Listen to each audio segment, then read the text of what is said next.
ठीक है, तो ये पहली वाली सेल ने डिवाइड किया, ये दो सेल बना दिया। Again I am asking, so this cell is coming from where? तो ये सेल आई मैम कितनी बार बताया आपको, पहली वाली सेल से। ठीक है बच्चों, मान लिया, लेकिन ये आंसर तो करो, फिर ये वाली सेल कहां से आई? डिफरेंट डिफरेंट शेप्स हो गए जिनका फिक्स्ड है, और कुछ ऐसे होते हैं जिनका शेप बदलता रहता है। तो जो शेप बदलता रहता है जिनका, उसको क्या कहेंगे? प्लियोमॉर्फिक। क्या कहेंगे? Pleomorphic. Example WBC and amoeba. ठीक है, जेनेटिक मटेरियल होना जरूरी है सेल के पास। जेनेटिक मटेरियल क्या मैम? DNA। ओके बच्चों, मान लिया, फिर आंसर करो मैम RNA। RNA क्यों लिखे? RNA नहीं, लिविंग ऑर्गेनिज्म की बात हो रही, सेल की बात हो रही। हेलो दोस्तों, स्वागत है आप सभी को ओशन ऑफ बायोलॉजी में। आज हम पढ़ेंगे cell, the unit of life. So cell के बारे में आपने तो सुना ही है, that it is a functional and fundamental unit of our life. इसका मतलब क्या होता है कि फंक्शनल एंड फंडामेंटल। सो आइए तो देखो, क्लास 9 से सेल के बारे में पढ़ा हुआ है आप लोगों ने। क्या पढ़ते हुए आए हो? That it is a structural and functional unit of our life.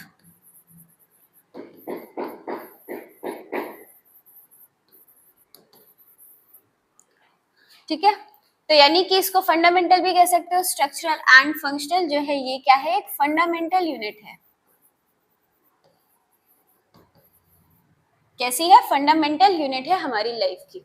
यानी कि कोई भी ऑर्गेनिज्म है तो वो किस चीज से बना हुआ है? सेल से बना हुआ है। Because ma'am most smallest molecule is the atom. Yes, सबसे छोटा मॉलिक्यूल एटम होता है। एटम जो होता है वो हम पढ़ते हैं केमिस्ट्री में, एटम जैसे कि लिविंग एंड नॉन लिविंग सबको मिला करके देखा जाए अर्थ पे तो वो सबसे छोटा माना जाएगा एटम। लेकिन अभी हम एटम के बारे में ना समझते हुए हम क्या पढ़ेंगे? सेल के बारे में। जैसे कि कहे सुना है कि सेल जो है, सेल में प्लाज्मा मेम्ब्रेन है,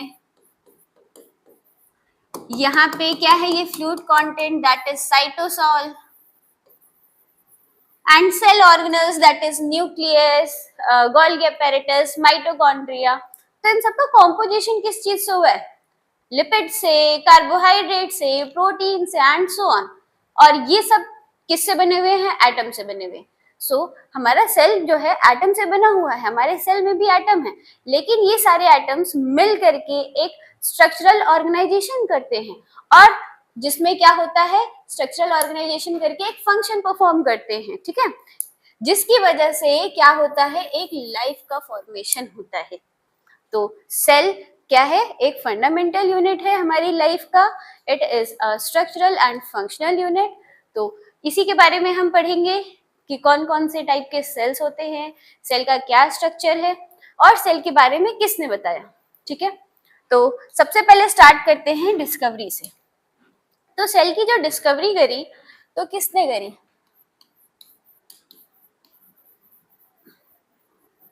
सबसे पहले सेल के बारे में देखा, ये देखो मैंने पिक्चर लगाई है, कौन से साइंटिस्ट हैं ये? He is Robert Hooke.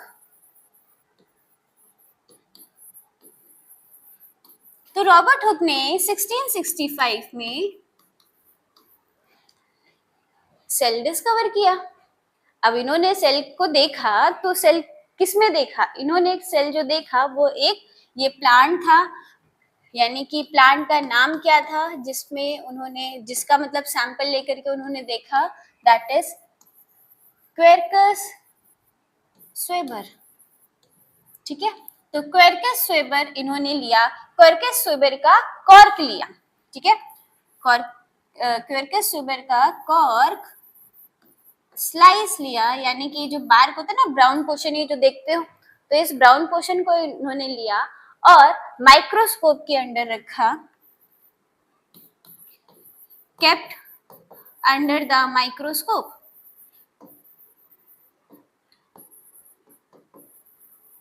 Microscope के अंदर जब रॉबर्ट हुक ने ये कॉर्क स्लाइस रखा तो उनको क्या स्ट्रक्चर दिख रहा था? उनको कंपार्टमेंट्स दिख रहे थे। उनको कंपार्टमेंट्स दिख रहे थे छोटे छोटे। तो वो जो कंपार्टमेंट्स दिख रहे थे माइक्रोस्कोप के अंदर ऐसे,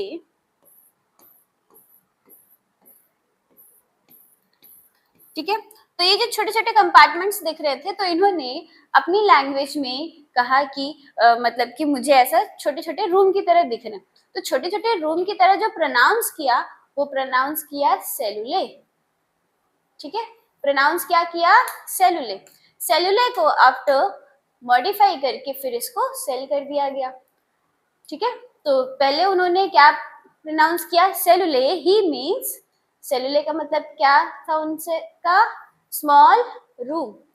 ठीक है, तो स्मॉल रूम उनको दिख रहे थे, स्मॉल स्मॉल रूम, छोटे छोटे कंपार्टमेंट जो थे ये, तो सेलुले बोला, सेलुले को मॉडिफाई करके सेल किया गया। ठीक है, तो अंडर माइक्रोस्कोप कैसा दिख रहा था? ये देखो, प्लांट सेल लगाया हुआ है। ये plant cell under the microscope, ये पिंक कलर का इसलिए दिख रहा है क्योंकि इसमें स्टेन किया गया है। ठीक है, अदरवाइज ऐसे कलरलेस दिखेगा।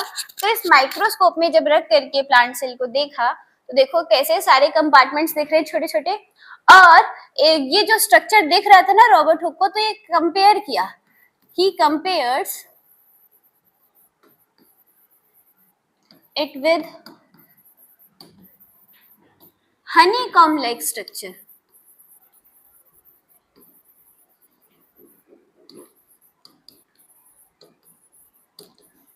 तो बताओ मुझे किस किस ने देखा है हनीकॉम्ब, यानी कि मधुमक्खी का छत्ता?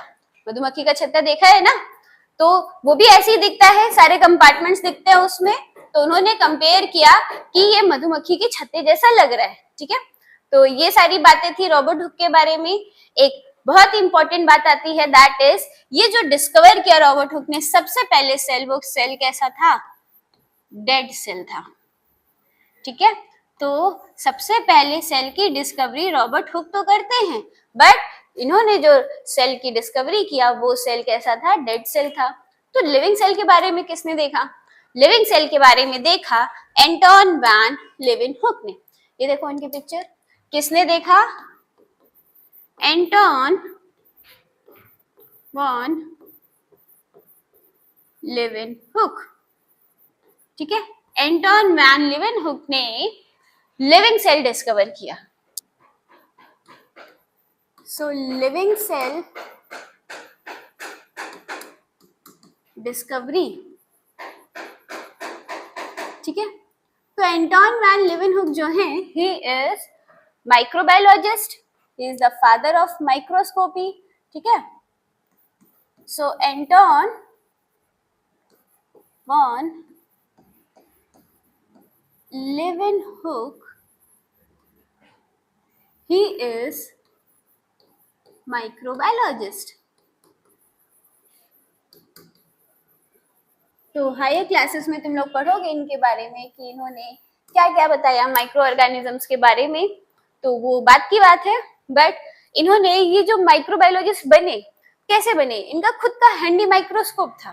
ठीक है, तो इन्होंने खुद के माइक्रोस्कोप को यूज किया। he uses his handy microscope। तो हैंडी माइक्रोस्कोप था, जहां मन आता था वहां उठा उठा करके ले जाते थे, हर जगह ले लेकर के घुमा करते रहते थे अपने साथ, और जो कुछ मन में आता था देखते थे माइक्रोस्कोप में रख रख करके। तो इन्होंने पॉन्ड वाटर रख करके देखा, तो सैंपल एंटोन वैन लीeuwenhoek ने क्या क्या यूज किया? Pond water. पॉन्ड वाटर में जितने बैक्टीरिया थे वो सब देखा इन्होंने। ठीक है, और इन्होंने हमारे टीथ में जो बैक्टीरिया डिपॉजिट हो जाते हैं, टार टार बैक्टीरिया, ये देखा इन्होंने। ठीक है, आरबीसी ऑफ फिश, ये देखा इन्होंने। तो इन्होंने लिविंग सेल के बारे में डिस्कवर किया।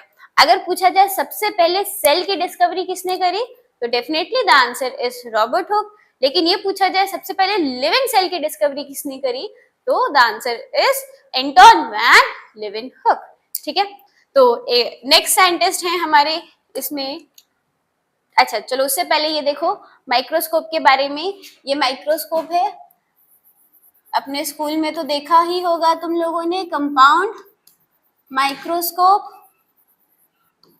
तो कमेंट करके बताओ किस किस के स्कूल में माइक्रोस्कोप में सेल दिखाया गया, ठीक है, या फिर लैब ले जा करके माइक्रोस्कोप में कोई ना कोई सैंपल दिखाया जाता है। तो इस तरीके का देखा होगा, ये काफी एडवांस फॉर्म में है। अदरवाइज स्कूल में यहाँ पे क्या रहता है, इस एलईडी लाइट की जगह पे मिरर लगा हुआ होता है, बट है वो भी कंपाउंड माइक्रोस्कोप ही। स्कूल्स में, कॉलेजेस में इस तरीके का होता है।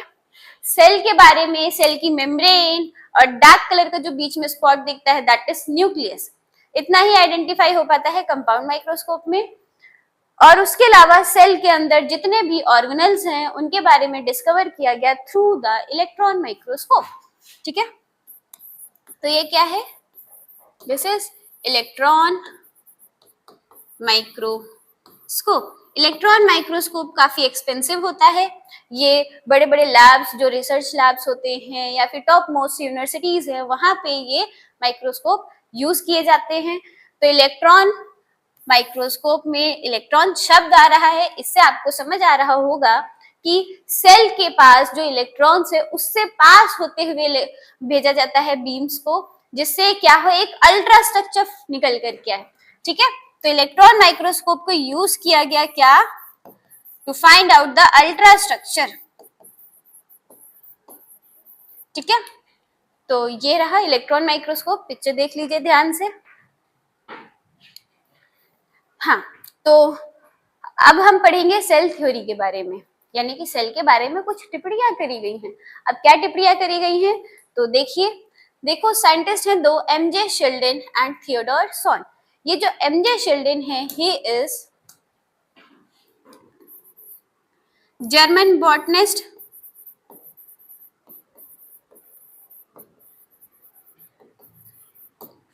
और थियोडोर सॉन जो है, ही इज ब्रिटिश, एक मिनट, हाँ, ब्रिटिश जूलॉजिस्ट। तो Schleiden he is botanist and Schwann he is zoologist. तो इन्होंने क्या कहा, देखो सबसे पहले शेल्डन की बातें क्या रही, इन्होंने कहा कि जितने भी प्लांट्स हैं सबके सब किस चीज से बने हुए हैं, सबके सब सेल से बने हुए हैं। ऑल प्लांट्स, इनकी बातें, all plants are made up of cells, ठीक है। तो एमजे शिल्डन ने बताया कि जितने भी धरती पे प्लांट्स है, सारे के सारे प्लांट्स जो बने हैं सेल से बने हुए हैं। थियोडोर शॉन ने क्या कहा कि जो सेल होता है, सेल हैव अ मेम्ब्रेन।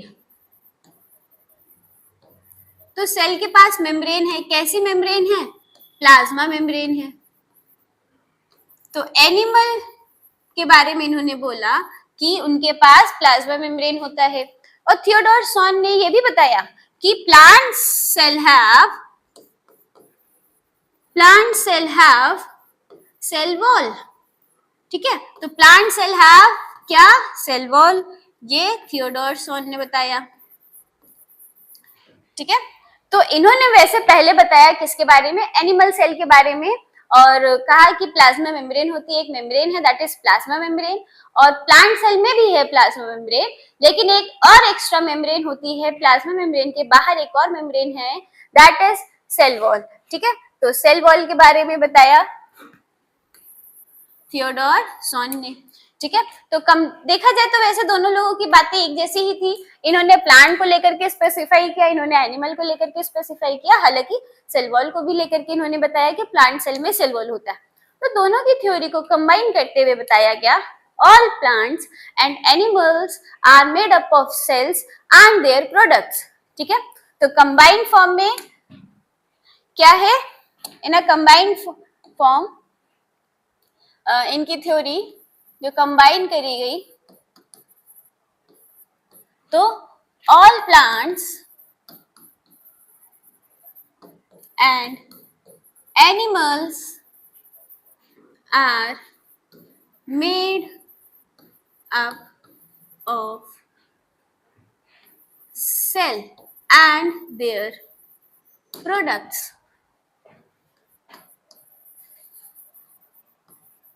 ठीक है। तो ये सेल थ्योरी है, लेकिन अभी कंप्लीट नहीं है। एक और पॉइंट इसमें ऐड किया जाएगा। एक और पॉइंट क्या होगा अभी बता रहे हैं। तो देखो, इन साइंटिस्ट से रिलेटेड है, पहचान पा रहे हो कौन है? नहीं पहचान पाए? चलो बता देती हूँ। ही इज रुडोल्फ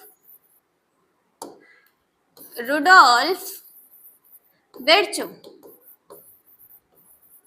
ठीक है, रुडोल्फ विर्चो ने देखो कुछ बातें बोली, मतलब कि एड ऑन किया अपनी मतलब कुछ स्टेटमेंट को एड ऑन किया शेल्डन एंड सॉन की थ्योरी में, क्योंकि उन्होंने जो बताया वो कुछ थोड़ा सा लग रहा था आधा अधूरा सा। इतना कहा कि जितने भी प्लांट्स हैं, एनिमल्स हैं, सबके सब सेल से बने हुए हैं, लेकिन सेल आया कहाँ से? तो सेल कहाँ से आया? तो यही बात बताते हैं रुडोल्फ विर्चो ने। तो क्या बोला इन्होंने? ओमनिस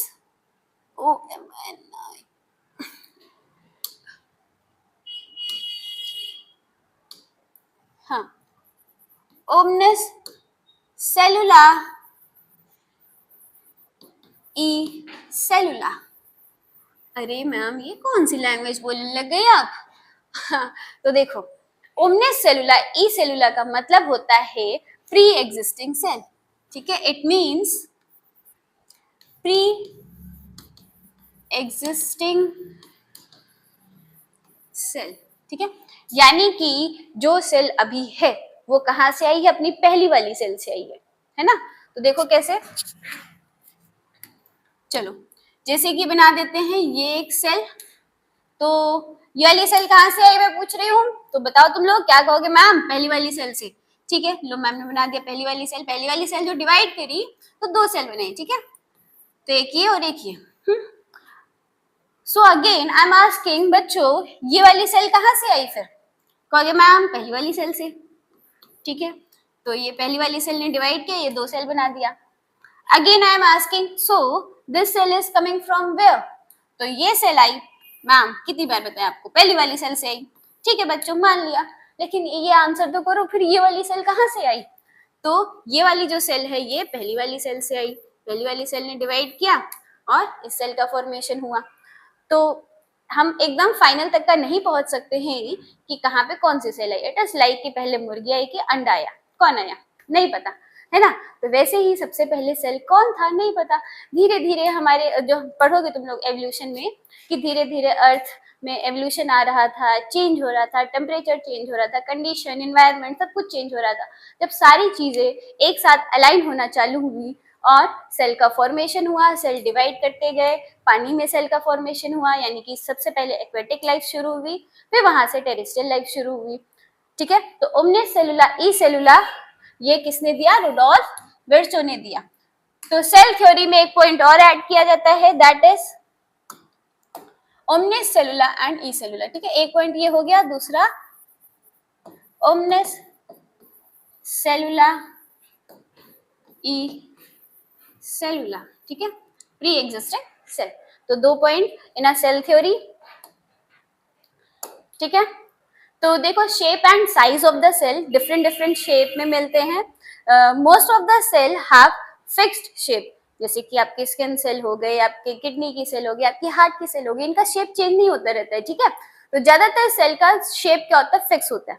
तो क्या कुछ ऐसे हैं जिनका शेप चेंज होता रहता है?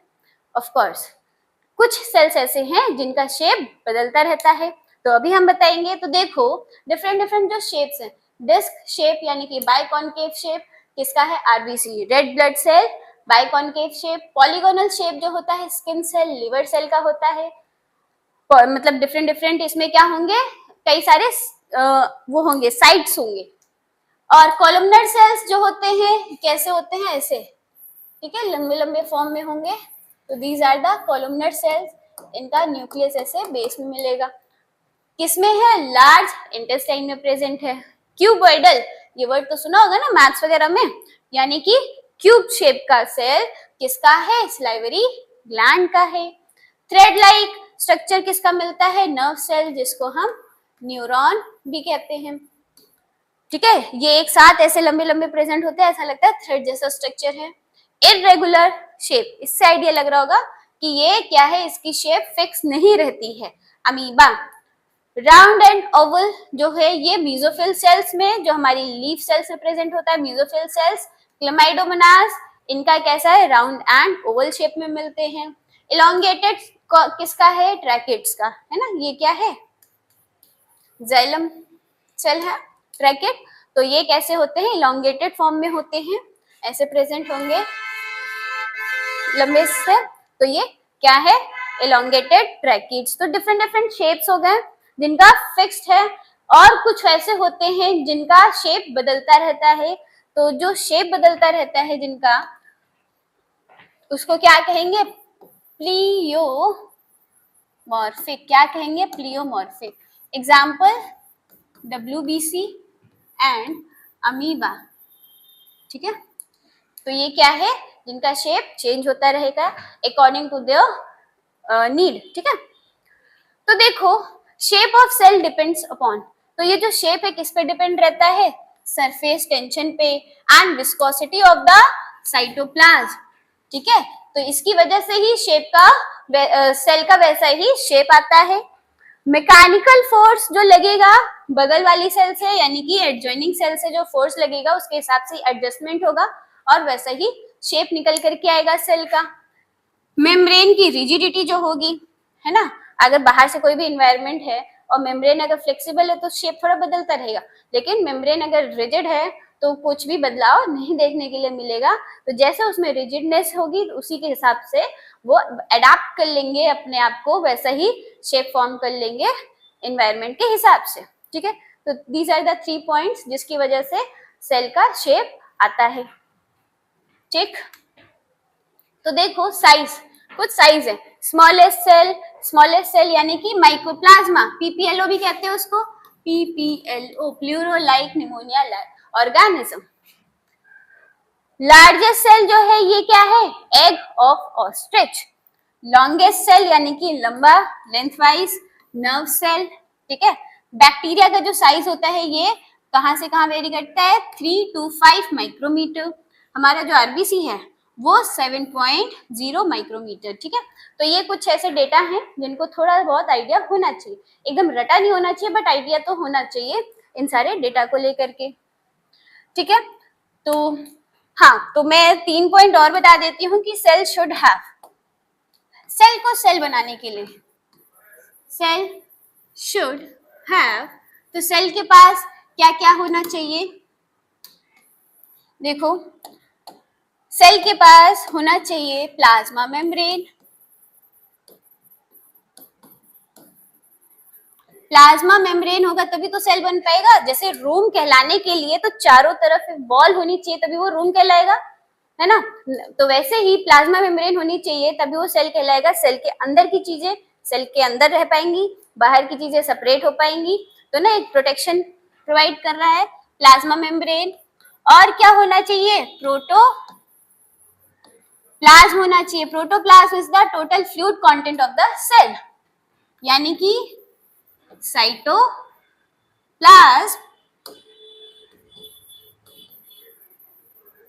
एंड अंदर क्या होगा, न्यूक्लियोप्लाज्म, ठीक है। और एक और point, that is genetic material. Genetic material होना जरूरी है सेल के पास। जेनेटिक मटेरियल क्या मैम, DNA। ओके बच्चों, मान लिया, फिर आंसर करोगे मैम RNA। RNA क्यों लिखे, RNA नहीं, लिविंग ऑर्गेनिज्म की बात हो रही, सेल की बात हो रही। तो जितने भी जितने भी लिविंग ऑर्गेनिज्म है सबके पास DNA है as a genetic material. RNA तो अलग केस है, वो हम पढ़ेंगे, वायरस के में प्रेजेंट होता है, ठीक है। तो आज के लिए हम इतना ही रखते हैं। नेक्स्ट हम पढ़ेंगे different types of cells, that is prokaryotic and eukaryotic, ठीक है। तो till then bye bye and see you.